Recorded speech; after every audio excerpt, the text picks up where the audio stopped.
Hello my dear students, I am going to explain the subtopic vertical circular motion VCM. To understand VCM, consider it's a string. Suppose the mass is attached to this string, and if this string is whirled around, then that bob or that mass will move along the vertical circle like this. So it's a vertical circle. See, it's a horizontal circle, but in this case the bob is moving along the vertical circle. This vertical circle I have shown here. See the different positions of bob in the figure. Uppermost position A, lowermost position B, C and D are the midway positions or the horizontal positions. Now you remember that at every position the two forces are acting on the bob. The weight of itself, that is the mg, vertically downward direction, and the tension along the string, that is towards the center. See, TA towards the center, TB towards the center, TC towards the center, TD towards the center. So while drawing this figure, you remember this end that the tensions at every positions are directed towards the center and mg are directed vertically downward direction. For the VCM, you must know the 2 points that VCM is the non-uniform circular motion. That means at every position of the bob, the speed is different. Also one thing remember, here bob performs the obeys the law of conservation of energy. That means the total energy at every point is constant. Also remember that the kinetic energy will be different since the velocities are different. Again, suppose it's a horizontal level. From this horizontal level, each point is at different height. For example, this D point is at the height R, if R is the radius of this circle. This A point is at a distance R plus R, that means the twice R. So potential energy will be also different. So total energy is constant at every point, but the kinetic energy and the potential energy are different. Velocity is also different. So these are the two important things related with the VCM, that is, it is the non-uniform circular motion and it obeys the law of conservation of energy. Now in this subtopic, we have to obtain the expressions for the velocities at different positions. And we will also obtain the expressions for the tensions at the different positions. Initially, let us obtain the expression for the velocity at the uppermost position. See, at the uppermost position, you can see the two forces acting towards the center. This resultant of these two forces will provide the centripetal force. Since the bob is performing the circular motion, the centripetal force will be required. So, kahan se aayega? Because of this resultant of these two forces. So, since they are in the same direction, addition of them will give the centripetal force. Therefore, we are writing mg plus Ta is equal to mv square by r. Since it is at the uppermost position, so velocity will be Va. Again, one thing you remember, at the topmost position, this tension will be 0. That we will prove later. So, Ta is equal to 0. So, mv square by r is equal to mg. mm gets cancelled. R transfer on this side. So, it will get multiplied. So, Va square is equal to Rg. Taking square root on both sides, we get the Va is equal to square root of Rg. So, this is the required expression for the velocity at the uppermost position. Now let us find the velocity at the bottom position or the lowermost position. Now here we will use that concept that the bob having the total energy constant at every point. So obviously total energy at the point A is equal to the total energy at the point B according to the law of conservation of energy. Also, you know, total energy is equal to the kinetic energy plus potential energy. So, by using this, we had written this equation. Total energy of the A, so kinetic energy of the A plus potential energy at the A position. Total energy of the B is equal to the kinetic energy at the position B plus potential energy at the position B. Also, you know the basic formula for the kinetic energy and the potential energy. Kinetic energy is equal to half mv square. Potential energy is the mgh. So, by using this, we will substitute the values here from the figure. Now, kinetic energy at the A, that is the 1/2 mv square. So, at the A position, we had considered the velocity as a Va. So, it will be 1/2 mva square. Now, see the potential energy at the A, mgh. That means height we have to write. Suppose this is the horizontal level. From this horizontal horizontal level, A position is at a distance r plus r, that is the twice r. So H will be twice r. So potential energy at the position A is the mg into H, that is the twice r.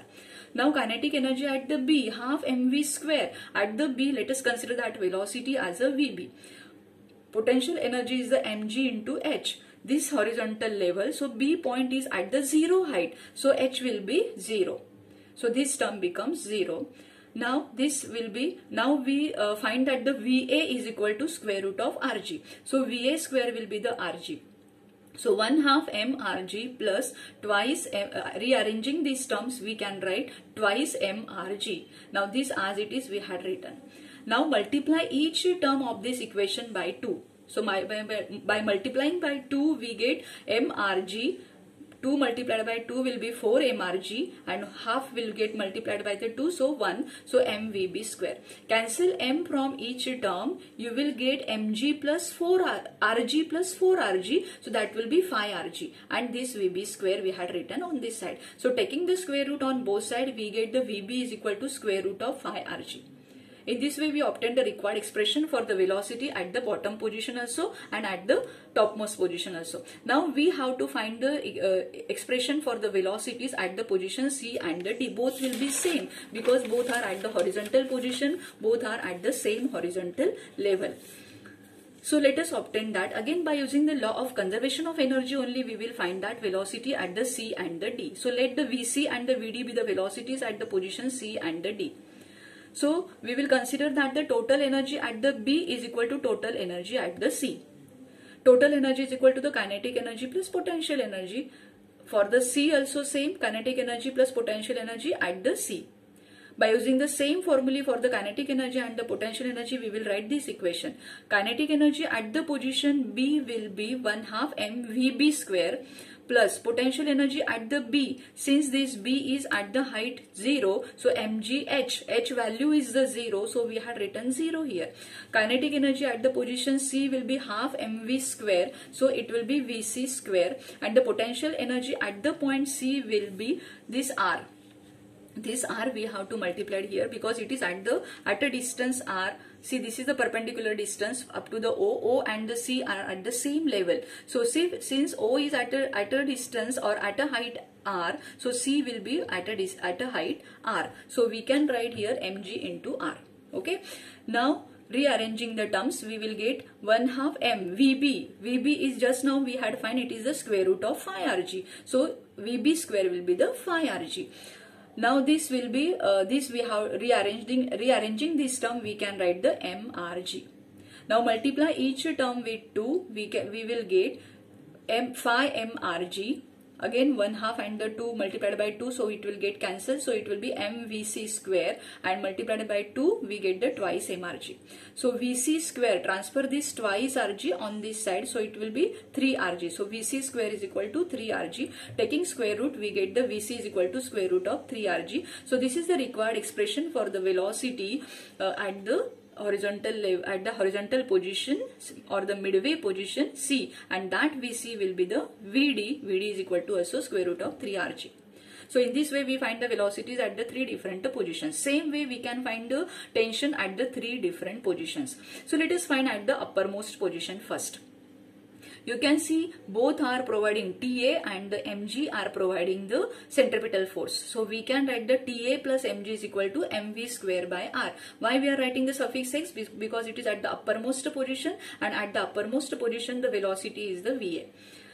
Now here VA, now we know it is the square root of Rg. So VA square will be Rg. So R get cancelled, so it will be mg.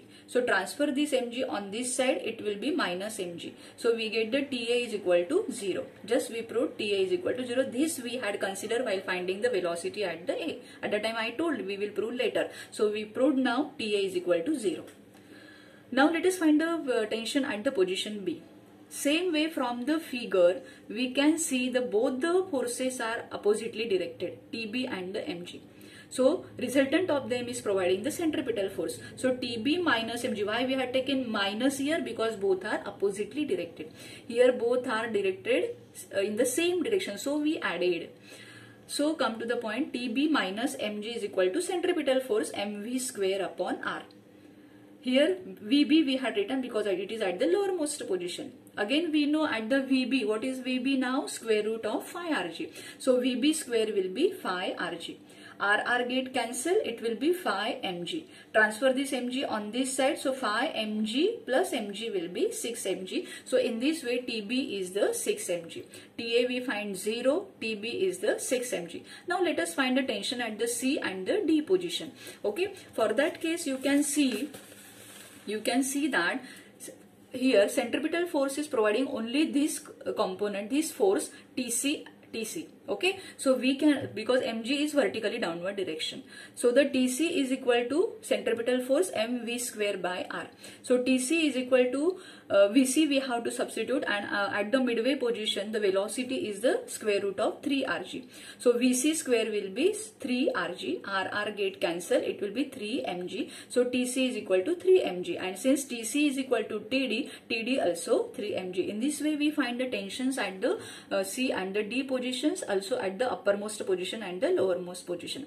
So in this way we learn the 6 formulae, 3 formulae for the velocities and the 3 formulae for the tension. Velocity at the uppermost position, first position, so 1 rg, that's why rg. Now VB is at the lowermost position, its value is the square root of phi rg. It is at the middle, first, second and the third position we had taken the midway position, so 3 rg. In this way you can remember also, Va is equal to 1 rg, first position, then the third position is the midway position, so 3 rg, and you can remember Vb is equal to square root of phi rg. Also tension at the topmost position is the 0, tension at the lowermost position is the 6 mg, and the tension at the midway position is the 3 mg. In this way we completed the subtopic vertical circular motion, which is non-uniform. Now you do the writing practice, draw the figure, don't by heart the figure, by understanding only you have to draw the figure. Only hint you have to remember that the tensions are always directed toward the center, and you have to show the mg vertically downward direction. So in this way I have completed this. Do the practice. Thank you, students.